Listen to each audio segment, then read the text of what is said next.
Last week's Growing with Tom, we showed you how well our veggies are doing. This week, Tom is checking up on the flower garden, and you are not going to believe how good it looks. Welcome back, Northern Michigan. Yes, our hanging baskets, they do not look good. I know this. I talked about this about a month ago when I was up at Cherry Festival. They got very little water, and so they suffered greatly. They died off, but not completely. I watered, and obviously they are beginning to come back, and at least they're coming back, right, Justin? Yeah, you see they're starting to bloom again. They're starting to get a life to them. But, you know, as we know with a hanging basket, they dry out way faster than anything in the soil or have that, you know, a lot of soil around them. There's not much there to keep that water held in there because they do dry out from the wind and everything else. So water, you can't water them enough. Yeah, and you can tell that's what happened. Just a couple days, didn't get to water them deeply, and they kind of suffered. But the good news, the rest of this flower bed, just take a look. Justin, what do you think? I mean, you can see it's all in the same zone. They're right underneath them. The water obviously got lower.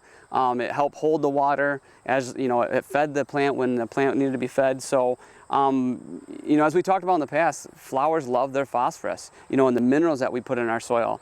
You know, the Flower Dew 201 is loaded with minerals and phosphorus, so you can see that bright bloom that we were talked about early in the season. Now it's actually paying off. So what's the next step? What do we do to keep this looking so great? What I would do is grab a jug of the Bloom Blaster. You know, it's high in phosphorus again, it's got some nutrient in there and some kelp in there, and that'll help keep that plant growing and healthy. And as we keep spraying it, you know, the one thing I want people to know though, don't use this as a watering source. So not constant at one spot? Yeah, don't sit there and just, because it will burn it. So you want to use it as a crisscross pattern, only a couple seconds, and do it more frequently, you know, every 7 to 14 days opposed to a whole bunch on one day. Gotcha.